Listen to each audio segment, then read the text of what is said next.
All right, I wanted to do a quick review of the Snode All 10 Pro Smith Machine. The reason why I wanted to do this review is because I got this about 3 months ago.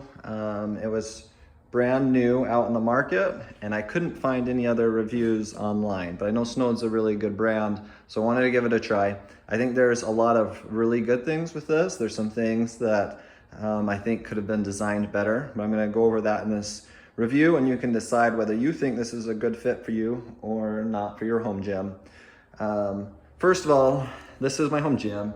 It's a shed in my backyard, so I have my stuff for my garage that's in here. I have 8-foot ceilings inside, and then I just have this small space in the back that I use for my gym equipment. So getting something that's compact, that has a lot of different features was really appealing for me, and that's the reason why I was looking for something like this that had multiple different features. So I want to kind of go over a few different things with this Snode. So this is what I'm going to call more of a, has all the features of very high-end squat rack, all in one at an economy price. So right now I think this sits around $2,000, which is a lot. You can get squat racks for less than that online for sure, but having one that has the weight stacks, it has the stuff that you can do for the leg press, it has the different pulleys and everything like that that's on there. I felt like this was a really good price point for me, but I'm not comparing this to like a $7,000 Rogue squat rack machine, because this is not what that is. This is something that has, I think this is a 13 gauge metal uprights that's with it, compared to other ones where you might have it down to like an 11, which is a lot thicker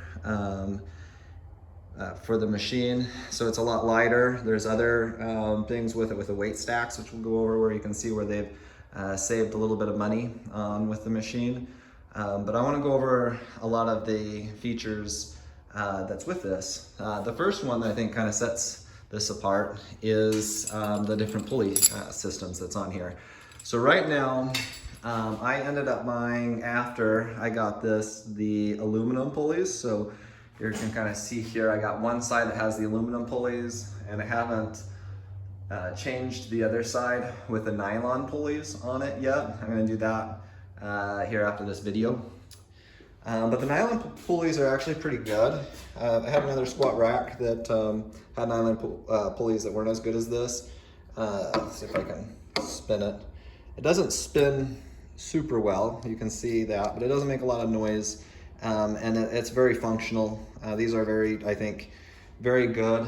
I don't think you have to go with the aluminum pulleys, but in comparison, if you're gonna put them side by side with each other, the aluminum pulleys, if I went to spin it, spins much better. It's much smoother, and I'm sure it's gonna last longer than the nylon ones. But as far as when I was working out, if I have them half on this side nylon, half aluminum on this side, there's a noticeable difference. Sound-wise, you can't hear anything. It's really smooth as it goes. But like I said, the nylon side,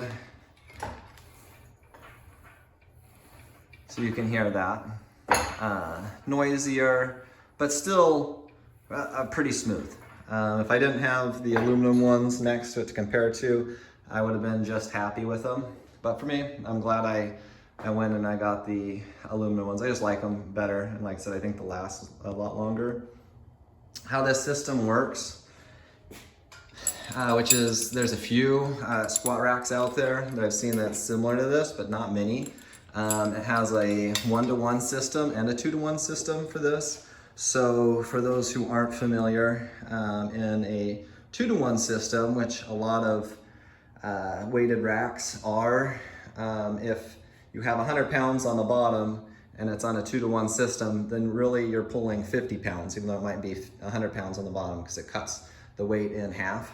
And in a 1-to-1 system, if there's a 100-pound stack that's on the bottom, you're actually pulling 100 pounds from the pulley system.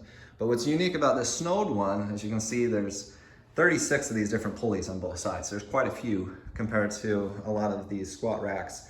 Is you can have it set up here and just pull and do the 2-to-1 system, or it's got this attachment here, so you just attach that there, and then you put your attachment here on the bottom, and then when it pulls both of these down, it's at the 1-to-1 system. So you're pulling more weight if both of those are attached. Now with the weight stacks, if you're looking at other squat racks out there, the higher end ones will have steel weight stacks out there. One of the things with these is they're plastic with cement inside. So that's one of the ways they save money on these things. And one of the downsides that's with it is nothing's really labeled here. So that's why I put these little stickers on it to put the weights on there. So like the top is at 10, or if I'm using it just with the one pulley, it's at 5, so 5, 10, 12 and a half, 25, 20, 40. Some of the numbers end up being a little weird with this system. But another thing that you should notice too is that these weight stacks are at 15.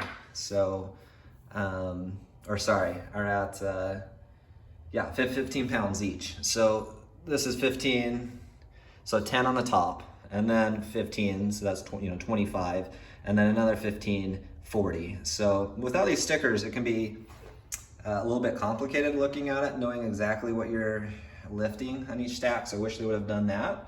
But like I said, for my purposes, what I was doing, instead of spending, a couple $1,000s more on a different rack, it's just fine for me. So that works out well, especially since it's got the 2-to-1 and 1-to-1 system. You can go, 2-to-1 on these. If you go above that weight, that what's at the bottom at 87.5 pounds, then you just switch it over to the 1-to-1 system, and then you're able to lift up to 175 pounds for each stack. So 350 pounds total, but you can't always do 350 pounds depending on what workout you're doing. But each stack is at 175 pounds. So that's the biggest thing that I liked about this, outside of some of the other attachments that came with this Snode machine. When the Snode machine first came in, what I noticed is these attachments there on the bottom. So those little red things there, that's what helps keep the uprights straight. With the 13 gauge metal and what first came out with this Smith machine, these Smith machines were starting to tilt forward. So you could push it back and it'd be straight, but if you put a lot of torque here, pulling on the top of the weight rack, it started tilting forward. And I can't be the only person that had that issue, because I noticed somebody else had complained about it. I complained about it to Snode. They got right back, so customer service was great. And they re-engineered these, the base, so that it's a lot more sturdy, and it's a lot better. Now, is it perfect? No. I'm not sure if it's just because my machine has been tilting for a while, but it still will tilt a little bit, or it was on mine. Not to where I think that it would be detrimental or cause any issues long term, but enough to me that it was a little bit annoying. And so what I did in order to help stabilize the machine a little bit too is on the back, it's got that attachment there. I actually drilled a little hole through that attachment and put it into a stud in the wall just for extra stability. But like I said, overall, it's pretty stable. If I wouldn't have done that, it's still pretty stable, but now it's extremely stable machine. One thing also, you'll notice mine goes right up against the wall. That's how I wanted my squat rack to be. There's actually, when you build this, if you want, they put attachments on the back for you to put your free weights on that hangs in the back. But I feel like most people who have a squat rack want to put it right up against the wall. They don't want to have a big space in between your squat rack and the wall. So I didn't install that part of the squat rack for me. In here, I got these other ones. I put my weights in the wall itself anyways. So I didn't need that, but that's just more of a side note. So first of all, I want to talk about the Smith machine. I think the Smith machine part of it, the bar itself, really smooth. It goes up and down. It's got a really nice ball bearings that are attached to it there. So I really like that. Have no issues with it catching or anything like that. The one thing with it though are these holes on the side. So if you're used to using a gym, a lot of times when you're at the gym, instead of having these little hole inserts in there, they have a bar that just kind of like pokes out. And then, you know, your little hook that's onto your Smith bar just kind of catches on it. This one's a little different where if you're squatting really heavy weight and it's on your back and you're trying to lift this up, sometimes it's kind of hard to catch it right into that hole in order to get it to turn forward. I'm not sure if that's just because of the angle of the hook or not, but for me, that's not a big deal. It has these guards on the bottom, which are really nice. Usually if I'm doing heavy squat rack, instead of trying to re-put it into that hole, I just drop it down to here and let it catch there on the bottom, and then kind of start more of a down position when I'm going back up. Like I said, for me, that works out well. I'm not sure if that's, you know, really annoying for other people, but personal preference, I think I would have liked these done a little differently for those holes, but not a game changer. Didn't make a deal breaker for me necessarily. Now, when you get the squat rack, it's gonna have some attachments. This is my own bench that I have and a barbell out here that I use. What I do is a lot of times I like still doing the free weights for the barbell, so I'll do my bench and then I'll take the weights that are on my bench and I'll put it on here on the actual Smith portion of it when I do incline bench. I'm gonna take this off a second and kind of show you some of the other features that are on here.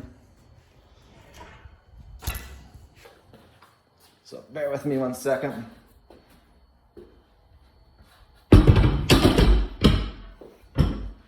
All right, so the pull-up bar, it's nice. It has some good knurling on there. I like the different angles that are on it. My ceiling's at 8 feet. There's plenty of room still for me to do pull-ups on there. And like I said, I like all the rest of the features here. I'm gonna show you one of the things I didn't have on my other squat rack that this one has for an attachment. If I can find it, is for doing lat pull downs. So they have a bench here for doing lat pull downs. And in theory, this works really well. And I think if you are not 6 foot, so I'm 6 foot and I'm a little bit too tall, I think, for this machine. But it goes in, it's really stable. You can put in your lat attachment up here. Speaking of which, these uprights actually are very smooth. My other squat rack I had, over time, it really caught on the side rails and kind of made these scrape marks on there. But it has this texture on it that's really smooth when it goes up and down. So I don't think that'll be an issue. But anyways, if you are under 6 feet, I don't think you'll have any problems. But with being 6 foot, if you're using this, let me take this here. All right.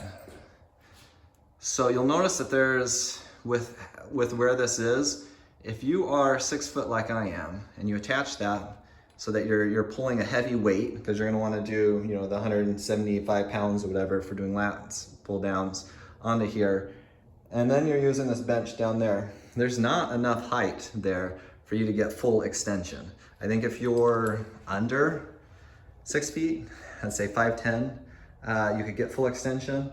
For me, I can get full extension. I just don't use that attachment. I just, I'll on my knees on the floor, and then I use it. But I do wish that, and it's because of how they've designed the pull-up bar portion, I wish that this could go up a couple inches taller. This attachment here could go up just a couple inches taller here, the pull-up bar attached up here. Then it would work out perfect for me. But that's all right, because I mostly like doing pull-ups or weighted pull-ups anyways. I don't do a lot of lat pull-downs at all. But that's one thing. I don't feel like when I have used that I get a full extension using that seat.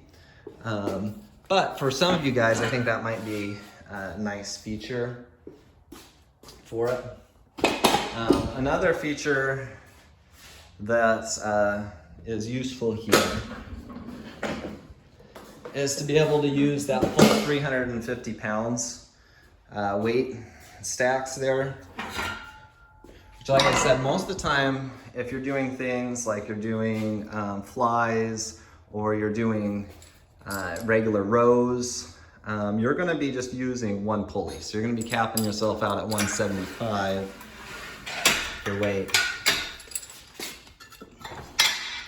All right, so you can use this plate down here to do your close pulleys, but you can also have this attachment here. Let me pull this down.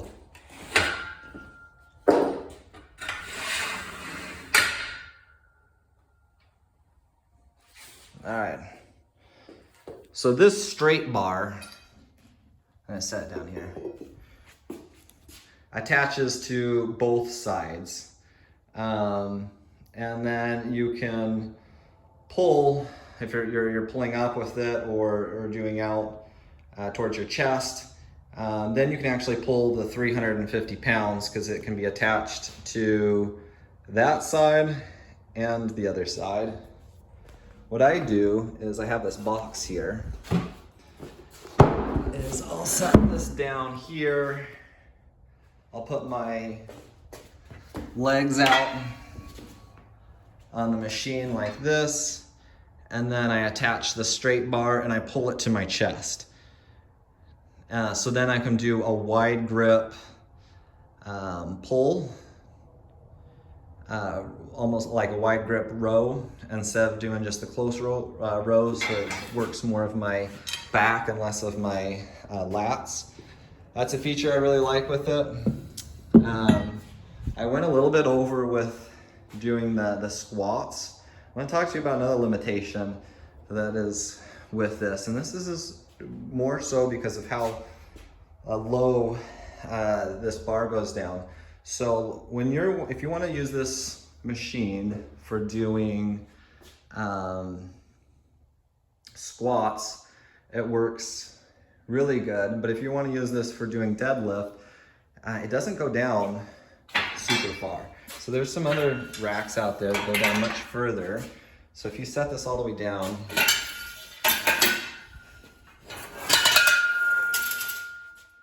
all right, so you can see here with my preacher curl machine there, that's still up off the ground a decent amount. If you put your weights on there, it's not like you're able to bend down and you're picking this up off the ground in order to do your deadlift.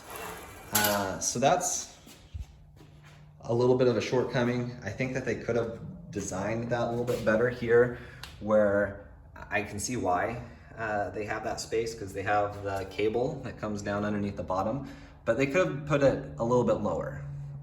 They could have utilized that space a little bit better. If I put this box over here that I use for my rows, I just do the same thing. So I'm not necessarily suggesting this. I got this box on Amazon that I do a lot of different workouts on, but I'll stand on that box and do my deadlift off of that. And then that overcomes any issue. So for me, it works good.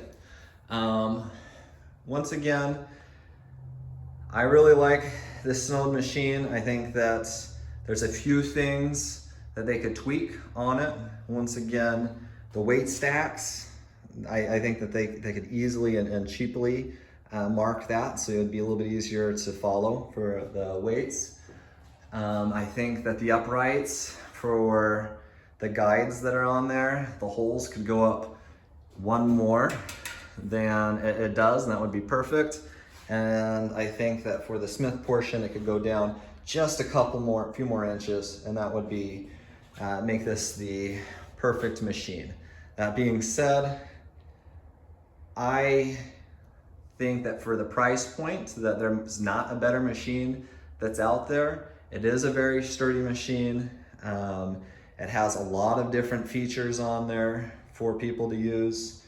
One of the game changers for me is this attachment here that comes with it. This is what they use. It attaches to the bar, and you can watch clips online of the person who uses it. But it attaches to the bar, and then you can do leg press. Now, the guy on the video on Snode's, he's doing it on his bench. I lay my back onto the floor with my head against the wall, and I do my leg press that way. I just feel like that's a lot more secure. I use it, once again, I don't do anything to rack them, which is why I don't like to use the bench. I just set my bottom limits down here so that it drops on it, but it's a lot more stable if you're doing it from the floor. Leg press portion on this, I think, is really good. I really like that. It saves me from buying some more equipment. I like the weight stacks that they go to 175 each, which is, I feel like, a lot higher than a lot of other machines they have seen out there. I like that there's the attachments on there that you can pull the full 350 if you want, and having the options of doing a 2-to-1 to 1-to-1 system on there is really nice. So once again, I don't think this is a fit for everybody, but I wanted to give a review here, talk about the pros, cons, thinner metal material, but also a very solid piece of equipment. So let me know if you have any questions so I can let you see if I can answer anything that you might have. Thanks.